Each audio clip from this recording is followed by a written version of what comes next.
नमस्कार दोस्तों, मेरा नाम डॉक्टर अमित कुमार। मैं आपका मोटिवेशनल दोस्त और आज के इस मोटिवेशनल वीडियो में मैं आपके सामने लेके आया हूँ आज का नया टॉपिक।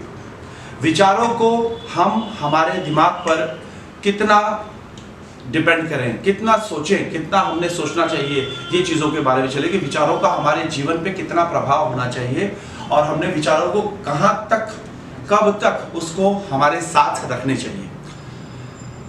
विचारों के बारे में अगर हम बात करते हैं तो हमारी जिंदगी में विचार जो होते हैं ये बहुत बड़ा रोल प्ले करते हैं, क्योंकि जो सोच होती है वो सोच हमारी जिंदगी को एक आयाम पर ले जाने के लिए होती है, जिंदगी के एक लक्ष्य पर ले जाने के लिए होती है।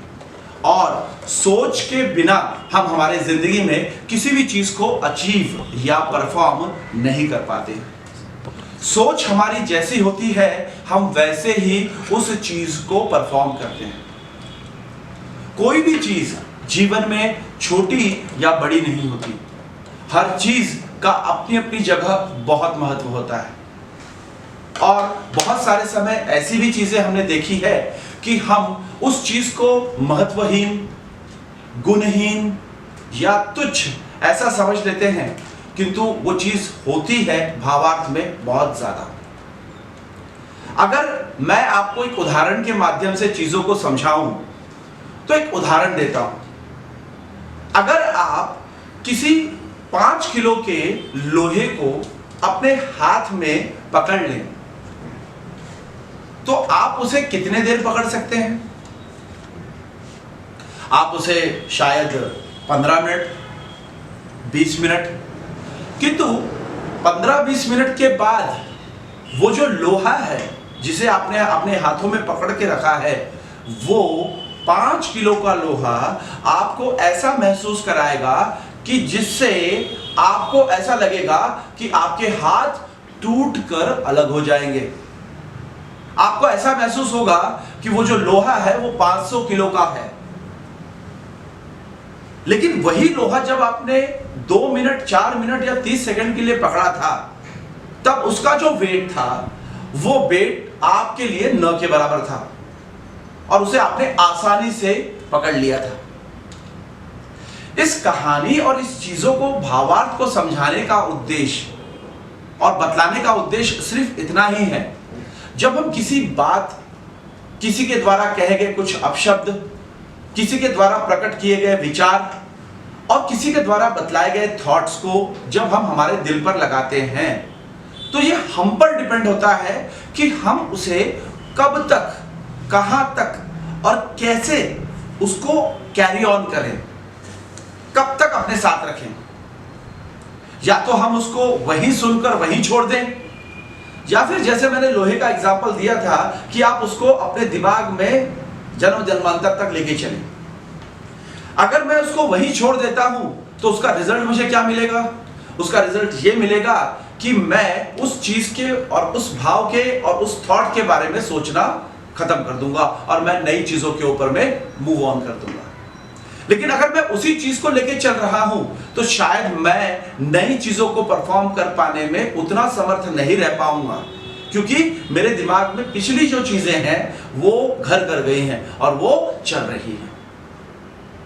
इसके संबंध में तथागत गौतम बुद्ध की एक कहानी है। तथागत गौतम बुद्ध एक आश्रम में अपने कुछ अनुयायियों के साथ में भिक्षा मांगने के लिए पास के गांव में जाते हैं। उस पास के गांव में जाने के बाद में वहां की एक जो औरत होती है, बुढ़िया औरत होती है, उससे भिक्षामदेही, ऐसा तथागत गौतम बुद्ध कहते हैं। और वो जो बुढ़िया होती है वो उन्हें भला बुरा और अपशब्द कहती है कि आप इतने हट्टे कट्टे, इतने तरुण हो और उसके बाद आप भिक्षा मांगते हो, आपको शर्म नहीं आती? ये सुनकर उनके साथ के जो शिष्य होते हैं वो आग बबूला हो जाते हैं, किंतु तथागत गौतम बुद्ध मुस्कुराते हैं और आगे बढ़ जाते हैं।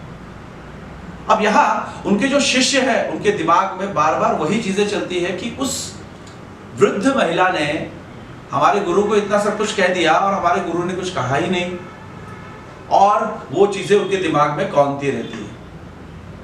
जब शाम को भोजन के बाद तथागत गौतम बुद्ध अपने कमरे में जाते हैं तो वहां वो शिष्य आता है और उनसे सवाल करता है। तो सवाल क्या करता है? सवाल ये करता है कि उस बुढ़िया ने आपको इतना सब कुछ कहा और आपने उसे एक शब्द भी नहीं कहा सिवाय इसके कि आप मुस्कुरा के चले दिए। ये बात कुछ मुझे हजम नहीं हुई। तो तथागत गौतम बुद्ध मुस्कुराते हैं और कहते हैं, कौन बुढ़िया?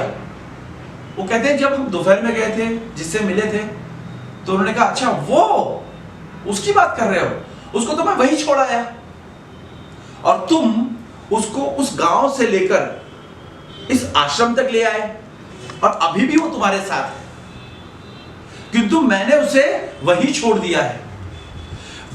बताने का, कहानी का भावार्थ और तात्पर्य इतना ही है कि विचारों को हम जैसा एक्सेस देंगे, विचार उसी तरह से हमारे साथ चलते जाएंगे। विचार के पावर इतने ज्यादा होते हैं कि हम जो सोचते हैं वही होना शुरू हो जाता है। अच्छा सोचेंगे तो अच्छा, बुरा सोचेंगे तो बुरा। तो बताने का और समझाने का मतलब सिर्फ इतना ही है, जो चीज जहां तक है उसको वहीं तक रखें और उसके बाद हम हमारे अगले प्रयोजन के लिए मूव ऑन कर दें।